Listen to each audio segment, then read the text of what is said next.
সমুদ্রের ধারে একটি মাঠে থাকত এক বিশাল শক্তিশালী ষাঁড়। একদিন পানি খেতে খেতে সে সমুদ্রের কাছে চলে গেল। হঠাৎ ঢেউয়ের ভেতর থেকে বের হয়ে এল এক রহস্যময় অক্টোপাস। তার ৮টি সুর ধীরে ধীরে নড়ছে। ষাঁড়টি অবাক হয়ে জিজ্ঞেস করল, তুমি কে? অক্টোপাস বলল, আমি সমুদ্রের রক্ষক।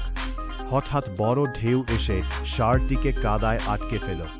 তখন অক্টোপাস আর সুর দিয়ে ষাঁড়কে টেনে বাঁচাল। সেদিন ষাঁড় বুঝল সত্যিকারের শক্তি হল বন্ধুত্ব ও সাহায্য। সমুদ্রের ধারে একটি মাঠে থাকত এক বিশাল শক্তিশালী ষাঁড়। একদিন পানি খেতে খেতে সে সমুদ্রের কাছে চলে গেল। হঠাৎ ঢেউয়ের ভেতর থেকে বের হয়ে এল এক রহস্যময় অক্টোপাস। তার ৮টি সুর ধীরে ধীরে নড়ছে। ষাঁড়টি অবাক হয়ে জিজ্ঞেস করল, তুমি কে? অক্টোপাস বলল, আমি সমুদ্রের রক্ষক।